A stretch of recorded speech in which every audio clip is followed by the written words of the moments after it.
Real grace carries us into what happens next.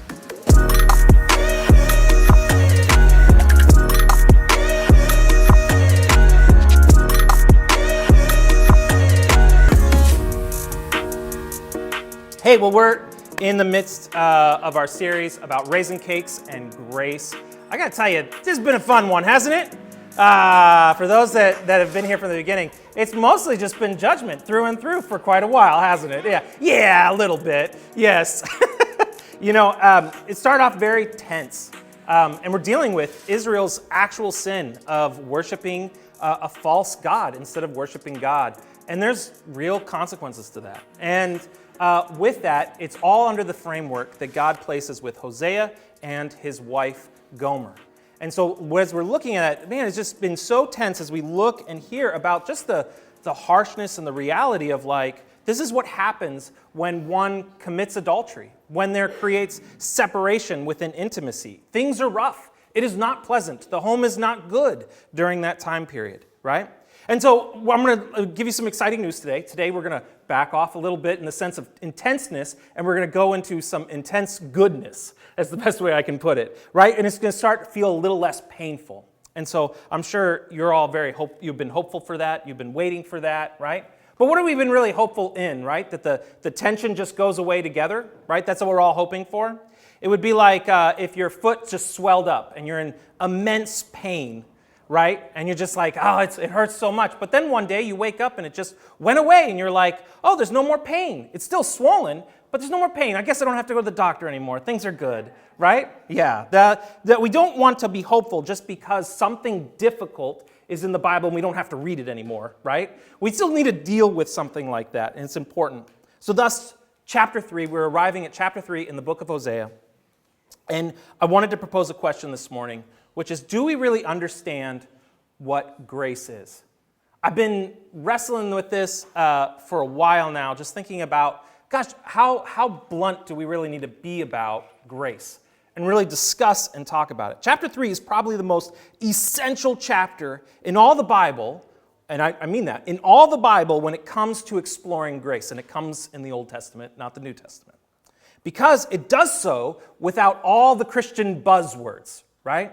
When we have those words we've known since childhood, right? When we ask kids questions, right? When we ask them a question just about anything that has to do with our faith, they always have three answers. God, Jesus, and the Bible. Wait, does it fit one of those? Is that it? God. No, that's not correct, right? As adults, we just adapt this model. We just do it with bigger words. Justification, sanctification, grace, mercy, deliverance, redemption. Did I get it right? One of those words, right? That's the problem. All these words have become just a little clouded to us as we get older and older. Do we really understand what any of these words really mean? Chapter 3 does not describe grace. I want to be very clear about it. It doesn't describe grace, it shows it. And that's the beauty of this chapter. And with the understanding of this chapter, I think it deepens our understanding of what then actually took place on the cross for us, right? So before we dive in, though, I want to summarize what has happened in the book of Hosea in chapter 1 and chapters 2. Chapter 1 and chapter 2 of the book of Hosea is just mere setup for chapter 3, okay? It shares a few memories of what's going on in the life of Hosea. It establishes a few life events, his kids being born or not his kids being born, right? But the rest of it is the Lord spoke.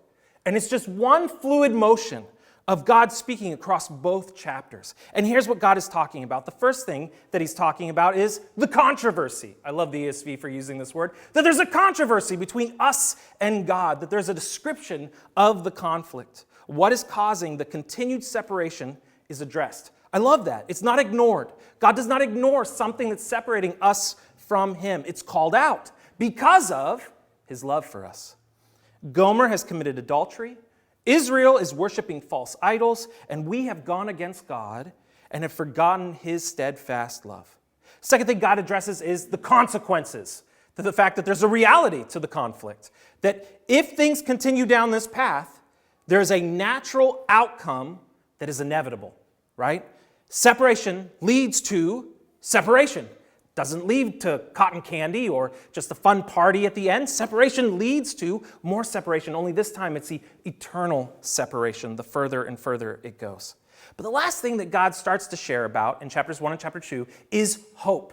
He starts to paint a picture of a future of hope, a promise of intervention that changes the final outcome of the conflict. It hasn't happened yet for Israel, but it's promised, and it's only promised at this point. But what I love the way it's promised with unnatural solutions. The natural solution for the consequences is separation, further separation. But we're gonna solve this in an unnatural way that defies the natural consequences of this. But you can't have hope be the final outcome itself. You can't leave it there. Imagine if that was just the book of Hosea, that he says, I promise someday something will change. And we could all sit there and hope on that. But that's not what are we hoping for? We're not hoping in hope. That's not what we hope for. We hope for God to take action on the things that he promises. That our hope is in this intervention that is actually going to take place. And it has taken place.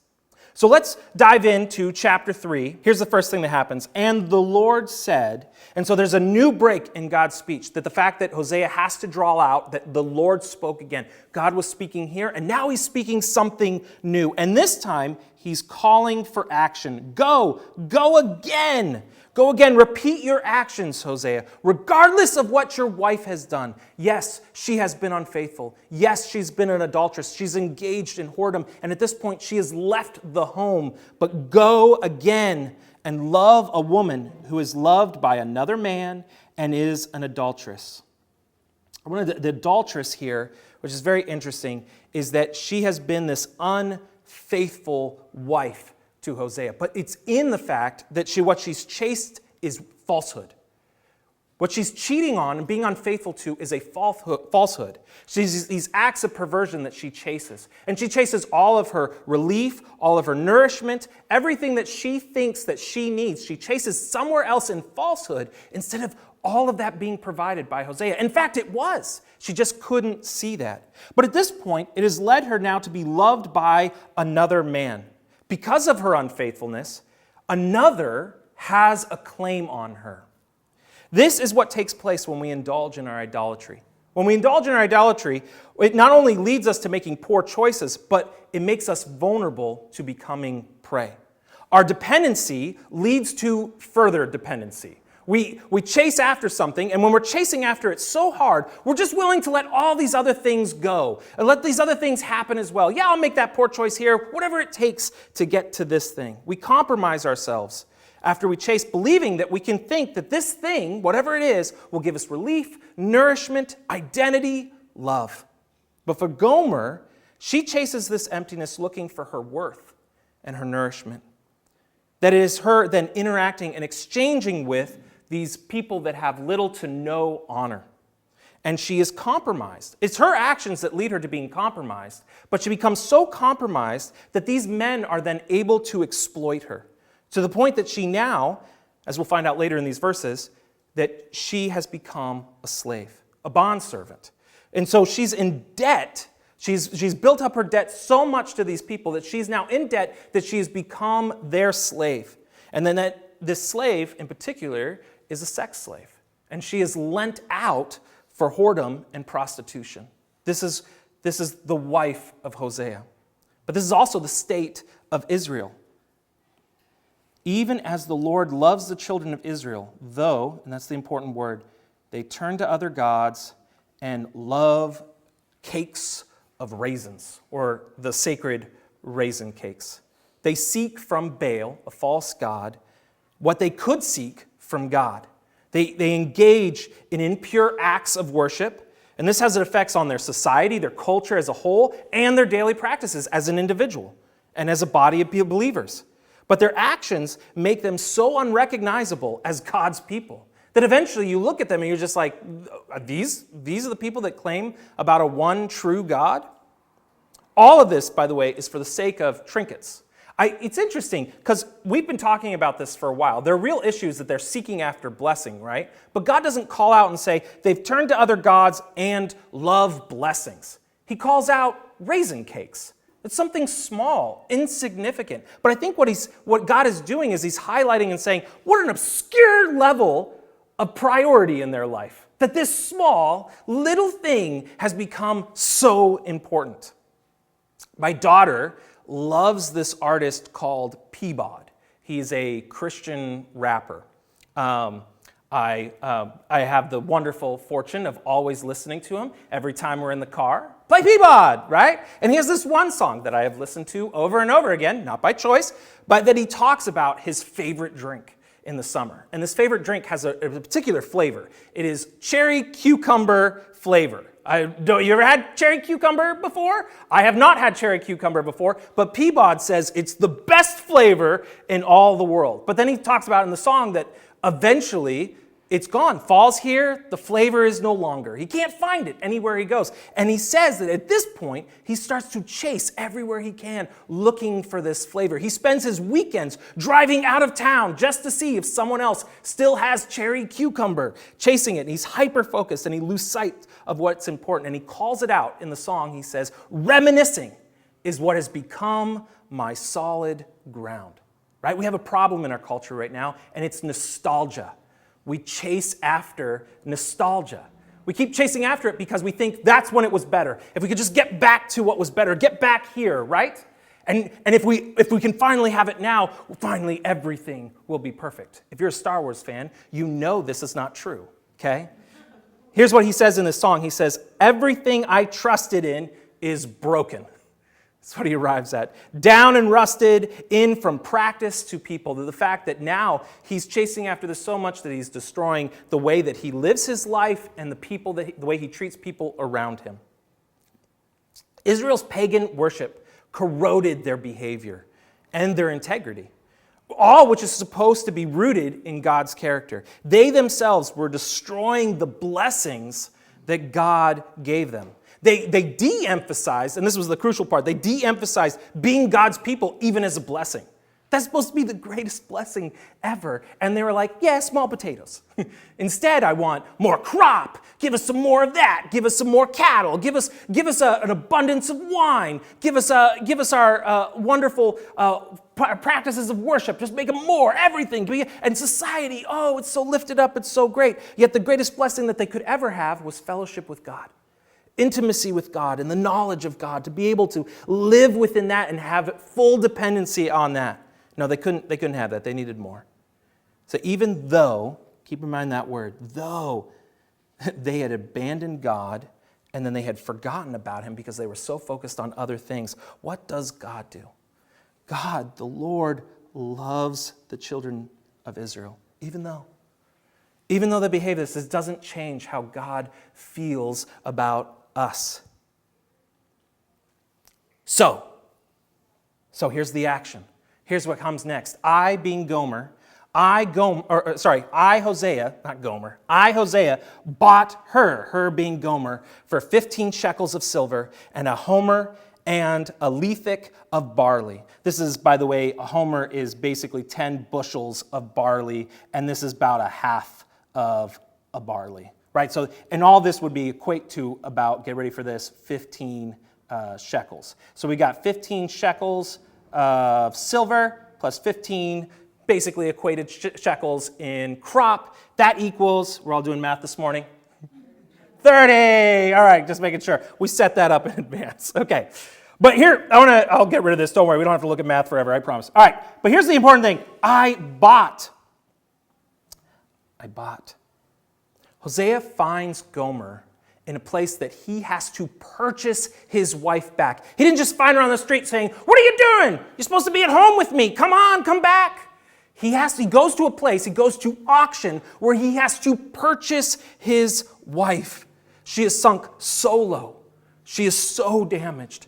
She is so worthless that she's no longer profitable, no longer useful to her current owner as a concubine, that her only value at this point is to be sold for a slave's worth.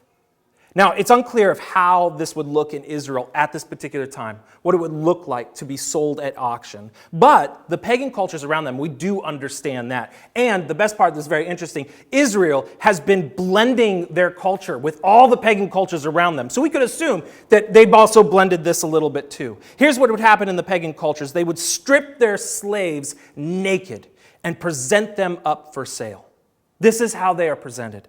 And the cost? Well, it equates to about 30 shekels, 15 in silver, and your crop. Fun fact, what's the price to betray Jesus for Judas? It's 30 pieces of silver, right? But that's not the price for Jesus. That's the price for Judas to become a slave, right? So this is the valued worth of a slave, 30 shekels of silver. In Exodus, it talks about this. It's called the law of compensation. If you had a slave, a bondservant that was in debt to you, and then you have the bondservant working for you, they're paying off their debt, yet an ox comes and runs over your slave. Your neighbor's ox just, I can't believe it. How will you become? Well, there's a law for compensation, 30 pieces of silver, right? 30 shekels of silver would compensate for you for that. So here, Hosea purchases her freedom. Hosea pays her worth, pays her debt, the debt that she owes. A long time ago, I became aware of a Christian ministry when I was in youth ministry that would engage in negotiations with organizations in the adult film industry. And what they would do is they came in to purchase contracts of working girls. And what's interesting is that these women, they were in these contracts and these things were huge. But what they did is they made it so that they had to work. They continued to work. They signed these things when they were young. They pursued this lifestyle, and then they were stuck. They couldn't get out of their contract. They were basically treated as current-day slaves, right? And this ministry would come in disguised as another industry or another company in the industry, and they would pay for the woman's contract. They would negotiate and buy the contract from them. They now owned the girl. And they would take the girl and they would transport her, move her to a place of safety, and it's there at that point that they would shred the contract up. And you are no longer bound by this contract. You are free, right? From a life that they could not escape themselves. If we stop to think about this passage, Hosea now owns his wife. He owns his wife as a bondservant, as a slave. Hosea, he could do whatever he wants with Gomer at this point, right? He could treat her exactly the same way that her previous owner treated her. Yet he doesn't, does he? He purchases her in her shame and her nakedness and then goes to clothe her. And I said to her, I, Hosea, said to her, you must dwell as mine for many days. You shall not play the whore or belong to another man, so I also will be to you. This is a proposal. Do you kind of picture it and you see it? Hosea is asking Gomer to be betrothed to him. It's the engagement. It's the wedding engagement, right? And now we're engaging in a time of waiting, a period of waiting, where you shall not engage and abstain from your old life. And this will provide healing. It also provide preparation for the wedding and the marriage that they're going to have. And it also provides reform for Gomer. They also to abstain from full intimacy in this period. Not only will she abstain from any other man, she will also abstain from Hosea. And they will have this time apart, even though they are committed to being together. And this reflects the time period for reform for Israel. For the children of Israel shall dwell many days without a king or a prince, without sacrifice or pillar. These are the things that they would actually be able to worship God with. But they're not going to be able to worship God and be intimate with God in this way at this time. There needs to be a break. And this is a time of discipline, a time of realizing what you have lost and realizing that someday in hope that can be restored. But there will also be without ephod and household gods. So there will be removal of false idols. Well, ephod is also a Levite's garment. It's a ceremonial robe that they would wear to come into the presence of God. So why is that being removed? It's because Israel had started to have idolatry for the item. Even though it was of God, it was directed towards God, it itself became a false idol. So you recognize everything that's being removed is the culture of the pagan worship. We're removing that. We're removing just being able to worship God, and we're removing anything that has the wrong identity towards God, even though that it's His. We're removing all of that. We're removing all of false worship. But here's the word, afterward. After this time period, a promised future. The children of Israel shall return and seek the Lord their God and David their king. David being the Messianic line. The line of David, his family lineage. You will find there your king. And who is their king? But Jesus Christ, who comes through the line of David. Do we understand what grace is? I'm wondering that as a church, trying to understand as a church, do we really fully understand what grace is? Or do we walk around and we use the word grace, but don't really fully understand? We're just using it as a Christian buzzword. We fill in the blank right there. Grace, we talk about it, but do we know what it is? God engages with us in our shame and sin. He publicly presents himself at the auction house. He humbles himself and he shows up and he exposes himself to the scandal. What do you think that no one knew that Hosea was the husband of Gomer? You think as he arrived up at the auction, they didn't know that Gomer was a wife?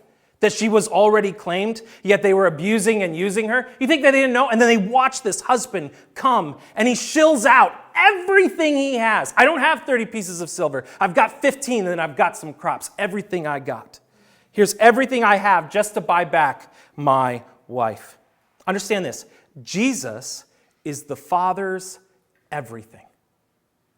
Jesus is the Father's everything. The Son who is the love of God and the relationship of God in the Trinity. You understand, God within himself, in the Trinity, he has relationship. He doesn't need us. He doesn't need a relationship with us. He has relationship within himself. He also has love within himself because there are two heads, at least two heads, that love each other. He has the experience of love. Yet he takes the thing that gives him love, gives him relationship, and he takes that and he says, it's everything I've got to get back my children. Everything I have. And so God becomes flesh and he entered the scandal and he paid the ransom with himself. You were purchased with a price. You understand that? It wasn't like, hey, come follow me, it'll be fun. It was, I lay down my life for you. I give you everything just so that you can be with me. You are the unfaithful. You are the used up. You are the damaged slave to sin, and you had no way of getting out of it yourself. But, however, the most important words in the Bible, but, however, you have been purchased, right? And by the way, it's not by pieces of silver. Scripture tells us, for you know that it was not with perishable things, such as silver or gold, that you were redeemed from the empty way of life handed down to you from your ancestors, that the natural consequences of sin, from Adam all the way to us, we've all been dealing with natural sin that we cannot escape no matter how hard we try, but you have been paid with the precious blood of Christ, a lamb without blemish or defect. Here's that's the difference between the world and the way they handle things and the way that the eternity handles things. Well, here's a couple pieces of silver. Will that solve it? What's that worth? No, it's everything. It's life has been offered for you. Jesus lived in complete truth with the Father, without sin. He made himself the perfect representative of us. Adam was no good, but he represents all of us in our sin. But here comes Jesus, the perfect representative. And then he places our unworthiness. He's worthy, but he takes our unworthiness and he puts it on and our sin onto himself. And then holiness is scandalized. Look at this. How can that be? How inappropriate. How wrong. The Pharisees would have a fit. Holiness is scandalized and his blood is shed for our unrighteousness. You have been given deliverance. Israel would understand this, right? Coming right out of Egypt. We are delivered from a life that we could not escape. And yet God, in a very unnatural way, has freed us. Isn't that good? We are freed and pulled out of our circumstance where we could provide no hope. We're not the ones that could provide relief. Now, you think that's grace? Do you think that's grace? You're about halfway there. It's part of it, but it's not. See, what I just described to you is mercy. I did not describe grace to you. That's just mercy. And often that's about as far as we'll let grace go.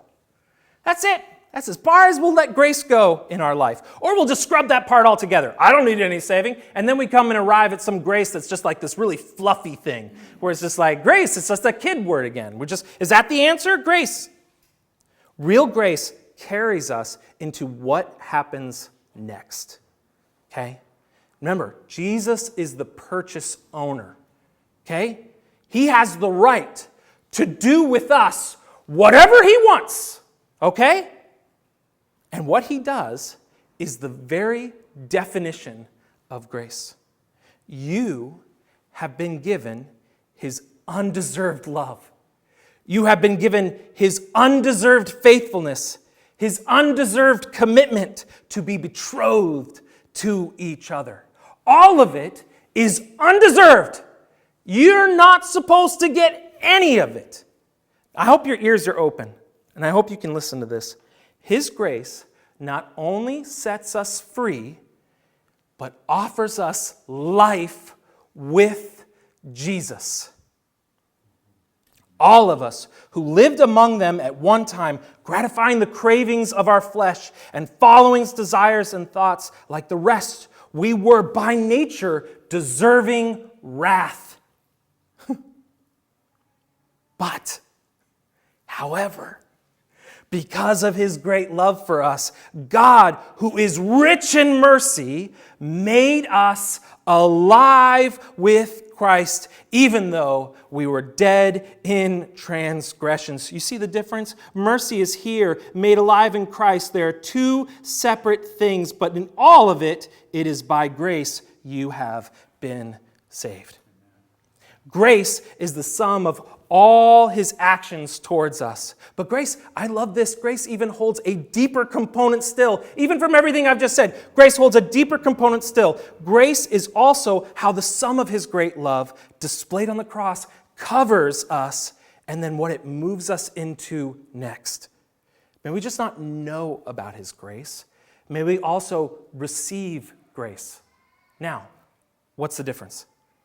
I recently was able to have the conversation with someone about this, and I was reminded of this analogy. It's a good analogy. It's as if you were dead in a cave. Lazarus. You following? Okay, great.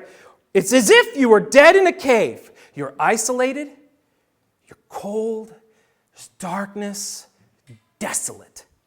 And then all of a sudden, there's just a light that comes through the entrance. And you can see something beyond all of this darkness, all of this cave. There's a light that comes in, and the light rays they come all the way to your face, and you can feel the warmth of this light. Oh, how beautiful. Something I've never known before, but here it is, and I can feel it. I can feel the heat. I can feel this being something so special. Look at it, so beautiful, so special, so holy, so righteous, so life-giving. You could have all those feelings towards it, yet you could spend your entire life living in that cave. Look at it. Look at the light. Look how amazing it is. But I'll stay right here. I'll sit in this cave. I admire the light.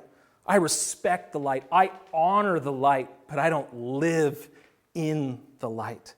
Right? Do you understand that you could spend it so much that you're never actually living within that light, that you're never going out into that kingdom, outside that cave, with the fullness of light, a life that is full of the sun's rays. Do you understand? I heard stories of there was a small percentage of the women in the adult industry that were rescued that would just go back. Their contracts ripped up, yet they returned back to their ways. Why? It's because it's all they know. Who knows the reasons, the psychological reasons of why someone would do that. Gomer herself has the ability to run back to her old life. It's just, God's asking for a promise. Hosea's asking for a promise, right? You can break your vow again. You broke it before. Why can't you just break it again? No problem, right? But the argument that we often give is what? I don't deserve this life. I don't deserve it, right? It's too special. It's not for me. I don't deserve that. And what we often say is, I just can't forgive myself. just can't forgive myself. I got news for you. You're correct. You cannot forgive yourself. That's not how it works. Don't you get it? The internal struggle to receive the forgiveness is because it's something we don't have control over.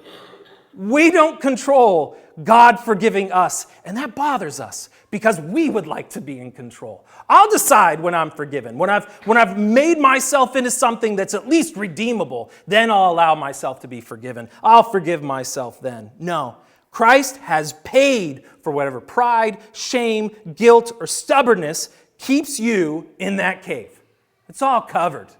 All of it. And we can try to give ourselves forgiveness, but it misses the very definition of forgiveness. We can't work our way to a life with Christ. You could never muster to open up that door out of that cave and walk into it. Don't forget, you were dead.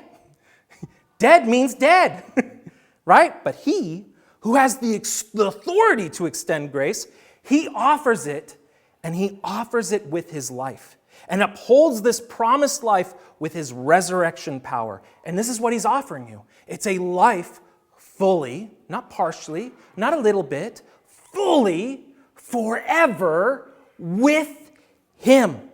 And that's grace. That's grace. Grace covers the new life. It covers forgiveness. It covers mercy, the deliverance, and the sacrifice. It covers it all. So what part of it, what portion of the sum of grace are you resisting? Oh, I love the forgiveness, but I won't allow him to be the one to deliver me. Oh, I love that he sacrificed himself. What great sacrifice, but I don't need forgiveness. What part? What piece of the sum of grace are you resisting? We're missing out on enjoying our engagement. Do we realize that? If we don't embrace all the sum of grace, we're missing out on enjoying the engagement we have with him, living with anticipation and hope in the fullness of our marriage in Christ. See, in the later days, our time, we are a redeemed bride. We're all engaged right now. We're engaged to be betrothed in this great wedding with Jesus, and someday we will be in full relation. We'll be able to have full intimacy with him again, and that shall come. That's what I love about it. God is not like, maybe. It shall come. And it shall come, and we will fear, in the fear to the Lord and into his goodness. This fear that we'll be humbled by the grace that he's given us. And then this goodness, we will have freedom to rejoice in that goodness. Let's pray.